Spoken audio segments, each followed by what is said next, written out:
Hello students, मैं वैभव आपका अपनी क्लास में स्वागत करता हूं।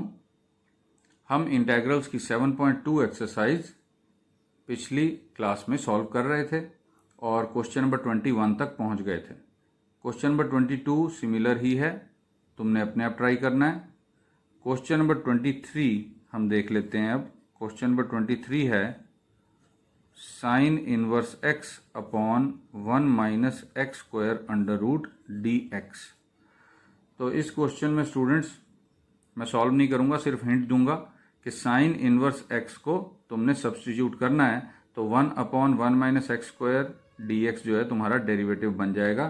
तो ये क्या बन जाएगा, उस तरह से इंटेग्रल बनेगा। हिंट दे देता हूं, जेड डी जेड। तो इसका आंसर आएगा 1/2 जेड स्क्वायर प्लस सी। z किसे पुट करना है, साइन इनवर्स x को। तो ये अपने आप तुमने ट्राई करना है। क्वेश्चन नंबर 24 है हमारे पास integral 2 cos x minus 3 sine x whole upon 6 cos x plus 4 sine x। इसमें मैंने क्या किया, 2 जो है वो डिनोमिनेटर से कॉमन ले लिया, तो ये बन गया 2 cos x minus 3 sine x upon 3 cos x plus 2 sine x। तो अब तुमने इसे भी खुद ही परस्यू करना है क्वेश्चन को। जो डिनोमिनेटर है उसको तुमने z पुट कर देना है। तो इसका डेरिवेटिव कितना बनेगा, देखो अगर इस टर्म को पहले लिख लें तो इसका डेरिवेटिव बन जाएगा 2 cos x minus 3 sine x, यही बनेगा। और ये न्यूमरेटर है तो ये बन जाएगा 1 अपॉन जेड डी जेड। तो इसका आंसर आएगा log mod z plus c. तो जेड को तुमने इसमें पुट कर देना है। तो ये तुमने खुद अब ट्राई करना है, ये फुल क्वेश्चन तुम खुद करोगे। चलो हम अगला क्वेश्चन देख लेते हैं। Question number 25। क्वेश्चन नंबर 25 है 1 upon cos square x 1 minus ten square x d x. तो स्टूडेंट्स, जब हमें ट्रिग्नोमेट्रिक कोई ऐसी टर्म मिल जाती है जो काफ़ी डिफ़िकल्ट सी लग रही हो, तो सबसे पहला ख्याल क्या आता है मन में कि सब कुछ साइन ओवर कॉस में या साइन और कॉस में चेंज कर दिया जाए। तो टेन स्क्वायर को मैं साइन ओवर कॉस लिखूंगा, 1 upon cos square x bracket 1 minus sine square x upon cos square x, और इसी को मैंने dx लिख दिया। इस तरह भी लिख सकते हैं, 1 अपॉन को dx अपॉन भी लिखा जा सकता है, 1 इंटू dx dx ही होता है। तो इसको थोड़ा और सॉल्व करते हैं और देखते हैं क्या बनेगा। Integral dx upon cos square x, bracket के बाहर तो एज इट इज है, ब्रैकेट के अंदर एलसीएम कॉस स्क्वायर एक्स आ जाएगा। तो इस 1 के साथ कॉस स्क्वायर एक्स मल्टीप्लाई हो जाएगा, यह आएगा cos square x minus sine square x upon cos square x. देखो अब ये कॉस स्क्वायर एक्स से कॉस स्क्वायर एक्स कैंसिल, और बनेगा क्या, देखो cos square x minus sine square x, अगर ये दो टर्म्स रही अलग अलग तो इंटीग्रेशन नहीं हो पाएगी इसकी। उसके लिए तुम्हें ट्रिग्नोमेट्री में फॉर्मूला ढूंढना पड़ेगा cos square x minus sine square x का, जो कि होता है कॉस 2x। तुमने पिछले साल किया होगा ट्रिग्नोमेट्री में। तो ये देखो कितनी सिंपलर टर्म बन गई। अब 1 अपॉन कॉस कितना होता है, सीकेंट 2x dx बन गया। यहां तक हमारा क्वेश्चन सॉल्व हो गया। अब सीकेंट का इंटेग्रल तुम जानते हो, हमने किया था। मैंने तुम्हें ये सब्स्टिट्यूशन वाली एक्सरसाइज शुरू कराने से पहले कुछ ऐसी इंटेग्रल्स को सॉल्व करके देखा था हमने, जिनको मैंने कहा था कि फॉर्मूलों के तौर पे हम इस्तेमाल करेंगे। तो यहाँ पे वो फॉर्मूला यूज होगा। सीकेंट का होता है इंटेग्रल लॉग मॉड सीकेंट, अब एंगल चेंज नहीं होगा, 2x plus tan 2x plus c। लेकिन सीकेंट x होता तो ये ठीक था, लेकिन सीकेंट 2x है। तो जैसा मैंने पिछली क्लास में भी समझाया था कि x के कोफिशिएंट से पूरे इंटेग्रल को डिवाइड करते होते हैं, तो ये आ गया 1/2। तो हमारा आंसर अब कंप्लीट हो गया। तो इस तरह से ये क्वेश्चन सॉल्व करना था।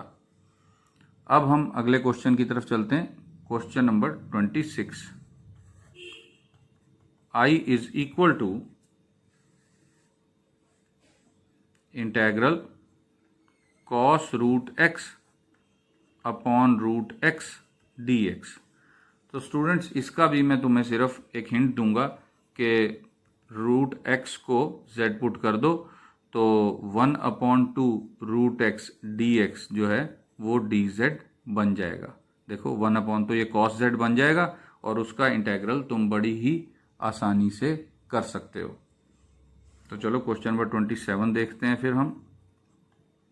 I is equal to integral sine 2x, इसका है अंडर रूट, और फिर कॉस 2x dx। तो इसमें भी अब समझने में बिल्कुल भी परेशानी नहीं होनी चाहिए स्टूडेंट्स। जो सबसे मुश्किल टर्म दिखाई दे रही है, डिफिकल्ट पार्ट है, वो है अंडर रूट साइन 2x। और अगर तुम साइन 2x को z पुट करते हो तो डेरिवेटिव cos 2x dx बनेगा।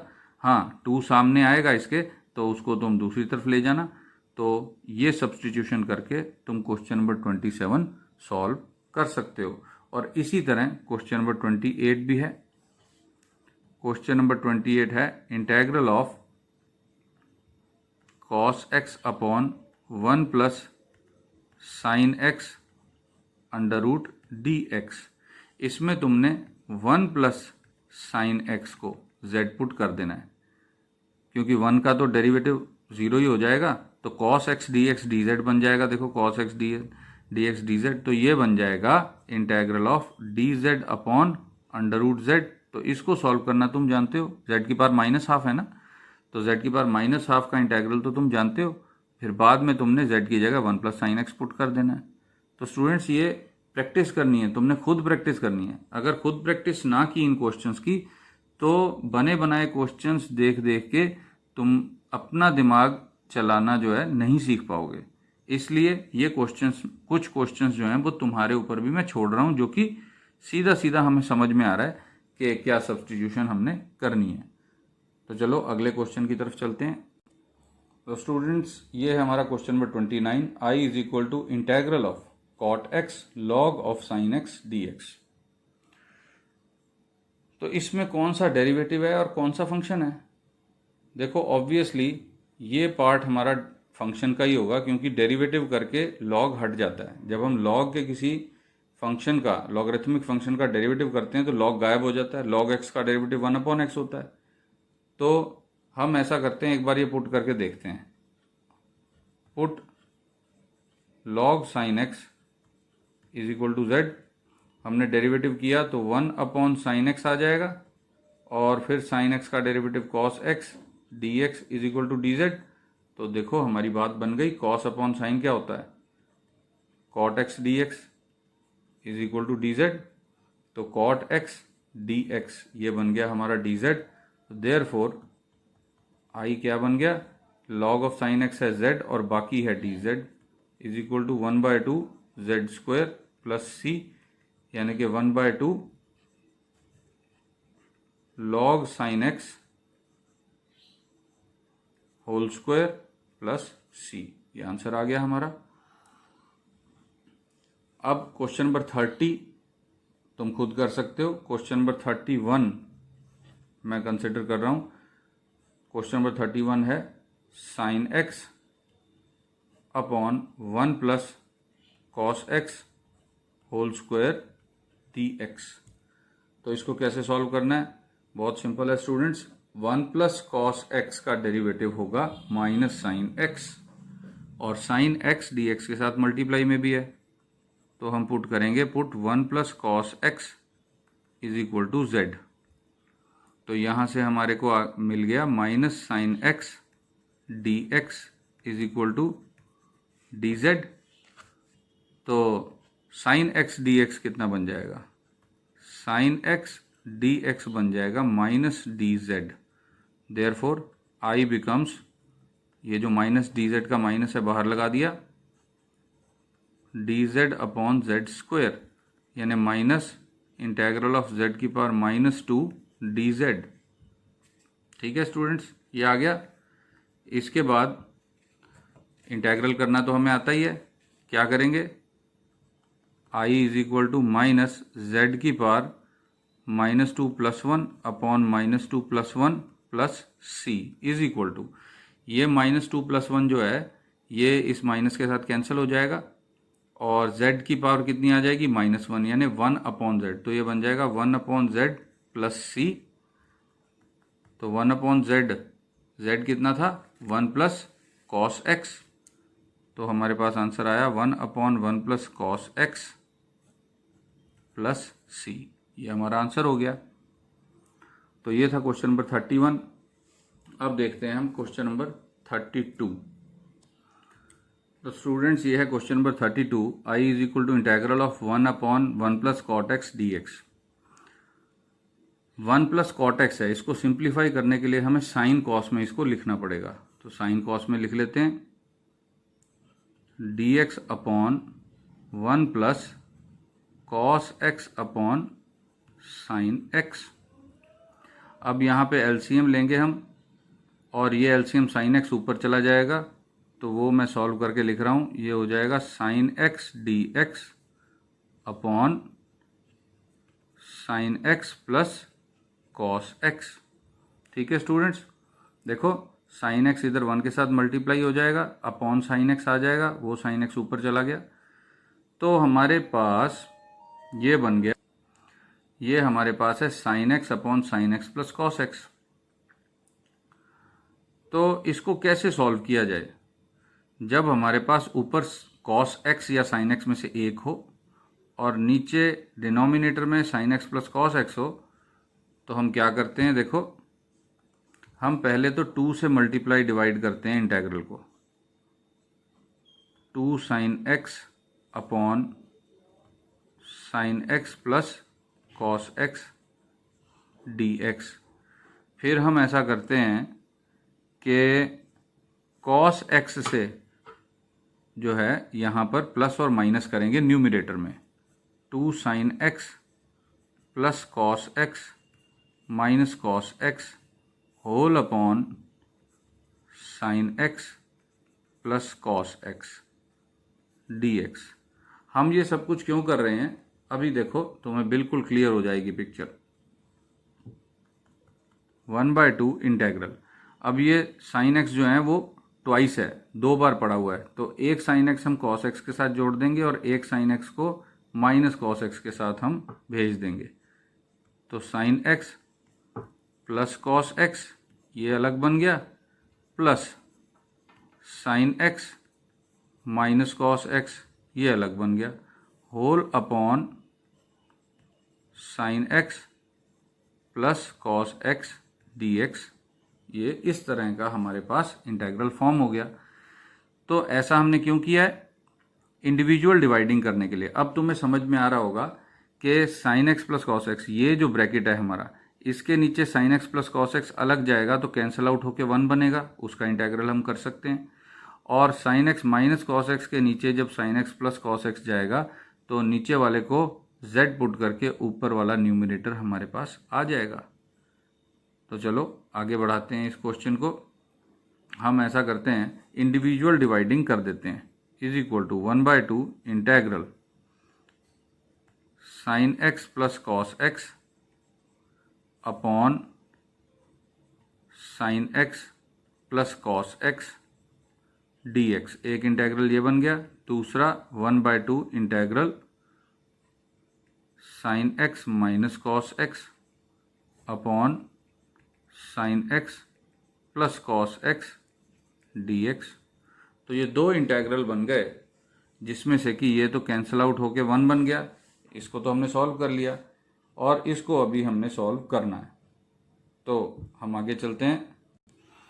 देखो ये इंटेग्रल क्या बनेगा, 1/2 इंटेग्रल डी एक्स पहला इंटेग्रल, प्लस दूसरा इंटेग्रल हम फिलहाल एज इट इज़ लिख रहे हैं sign x minus cos x upon sine x plus cos x d x.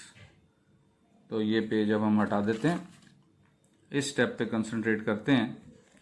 तो ये स्टेप जो है स्टूडेंट्स, इसमें कम से कम एक बात तो क्लियर है कि ये x/2 आ गया प्लस हाफ, इसको हमने कह दिया I1 और यहीं पे अभी फ़िलहाल हमने इसको रोक दिया। इक्वेशन नंबर 1, I1 को हम अलग से डील करेंगे। Integral of sine x minus cos x upon sine x plus cos x d x.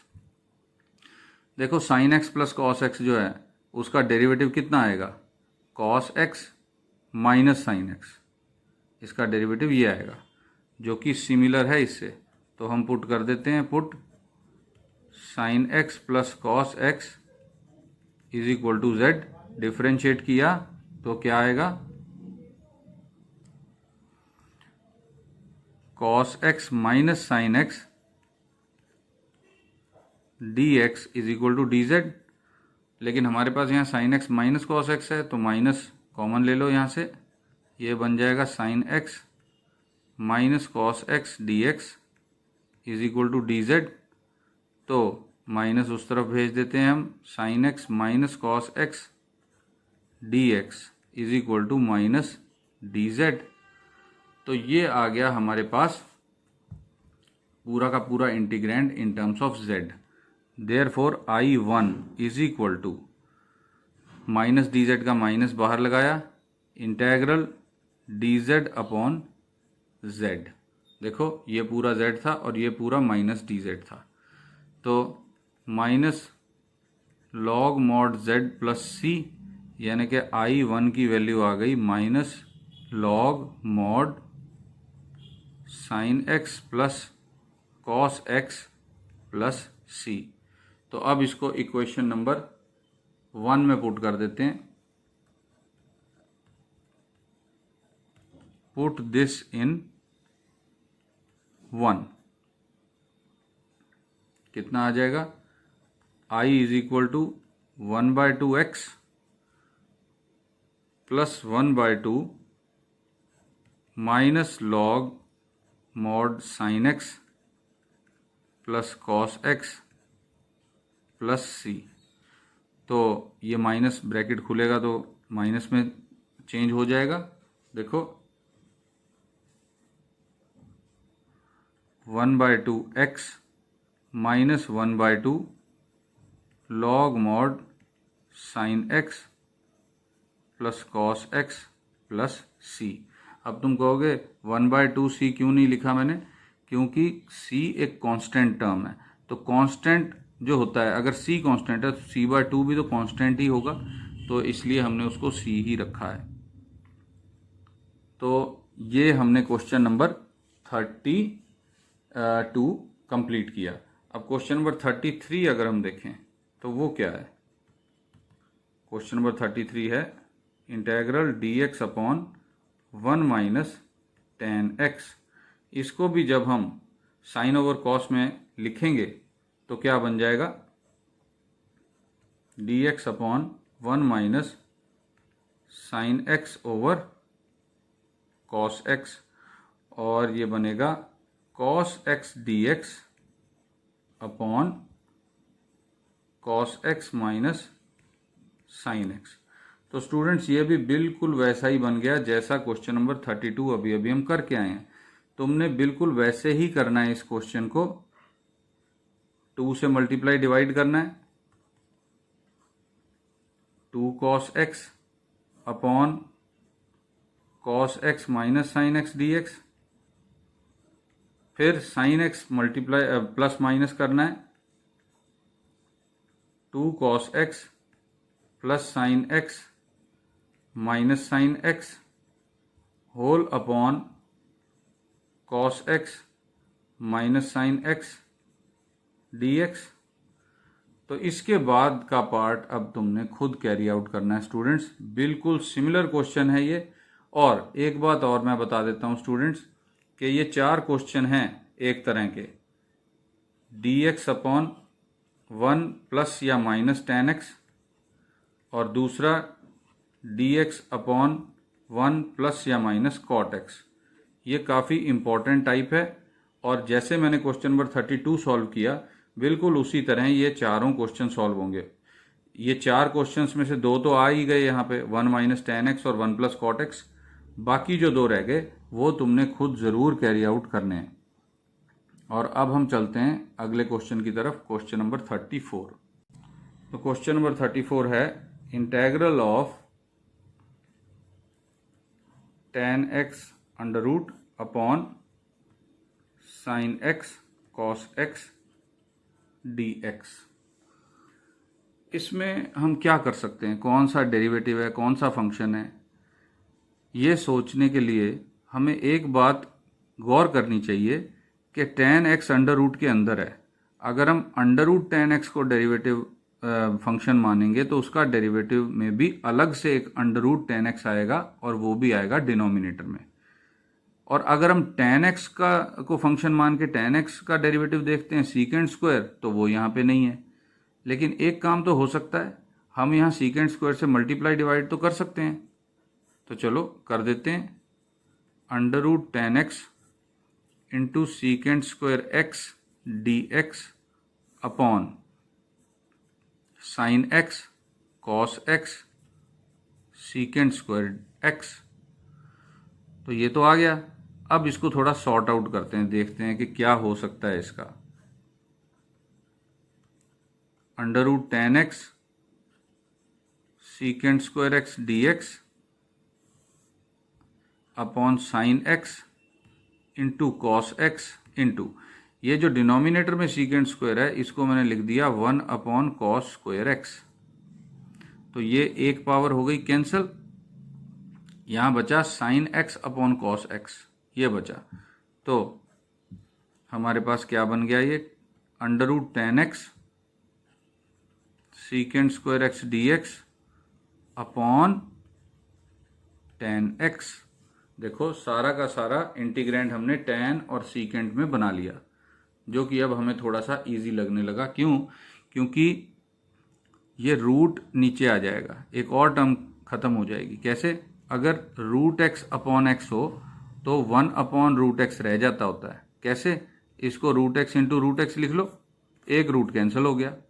तो हमारे पास क्या आ जाएगा, secant square x upon under root tan x dx, ये बन गया।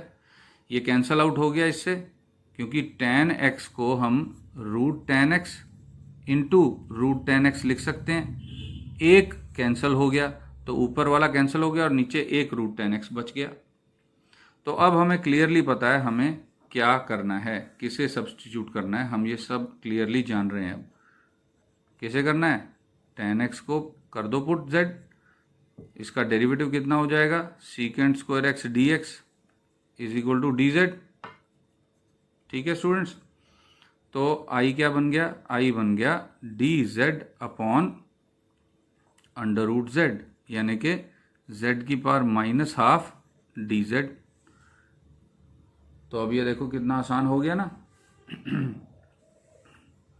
तो i इज इक्वल टू कितना आएगा, z की power minus half plus 1 upon minus half plus 1 plus c is equal to, देखो ये जो डिनोमिनेटर में है माइनस हाफ प्लस 1, ये हाफ हो जाएगा तो रेसिप्रोकल होकर 2 ऊपर आ जाएगा, और z की पावर भी हो जाएगी 1/2 प्लस c।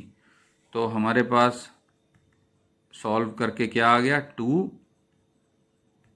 tan x का square root plus c। Square root कहाँ से आया, z की पावर हाफ थी, z था tan x, तो हमने सॉल्व कर दिया। तो चलो हम ऐसा करते हैं, अगले क्वेश्चन पे चलते हैं। आई थिंक ये क्वेश्चन तुम्हें समझ में आ गया होगा और तुमने साथ साथ में नोट भी कर लिया होगा। तो अब हम चलते हैं क्वेश्चन नंबर 35 की तरफ। क्वेश्चन नंबर 35 क्या है हमारा, question number 35 is integral of 1 plus log x whole square upon x d x. तो ये क्वेश्चन, अब जितने क्वेश्चन हमने कर लिए हैं उतने क्वेश्चन करने के बाद हमें ये आइडिया लग जाता है कि 1 प्लस लॉग एक्स को हम क्या कर देंगे, सब्सटीट्यूट कर देंगे। 1 प्लस लॉग एक्स को z पुट किया, डेरिवेटिव किया, तो हमें मिला 1 upon x d x is equal to d z.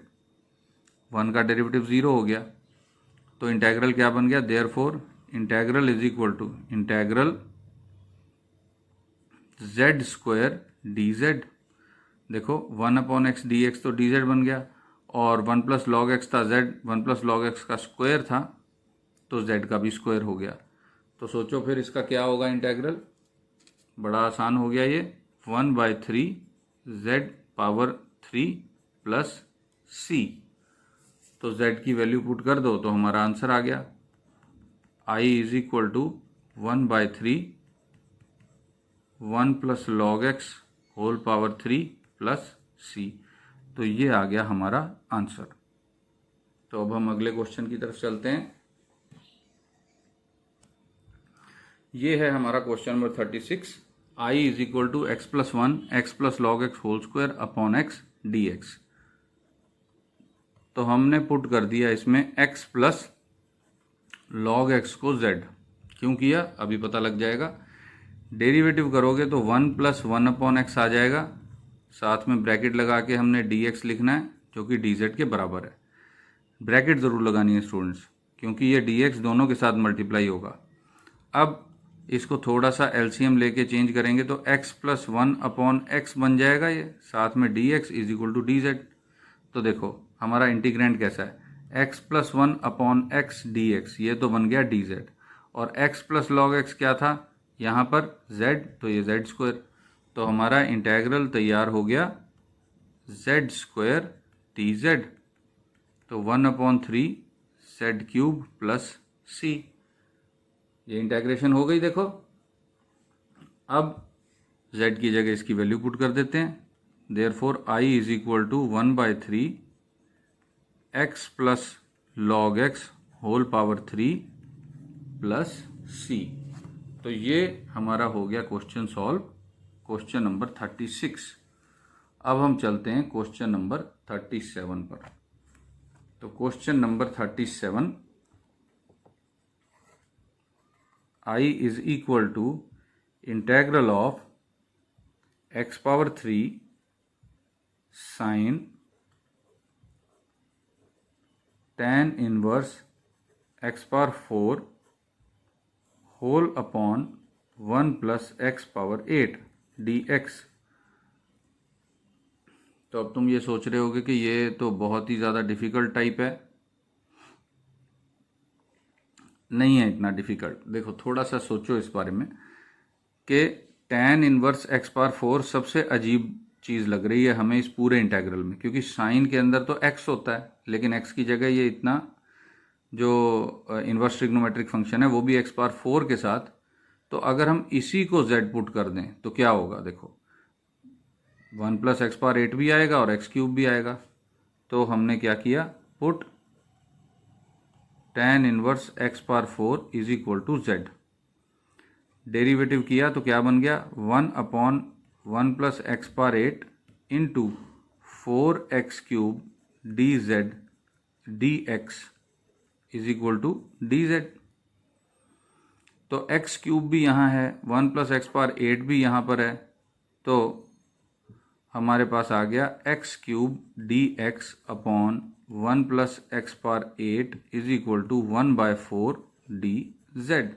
तो ये हमारा इंटेग्रल तैयार हो गया। देखो कितना सिंपल हो गया स्टूडेंट्स सब्स्टिट्यूशन के बाद। देखो ये बन गया simply sine z d z, और ये 1/4 बाहर।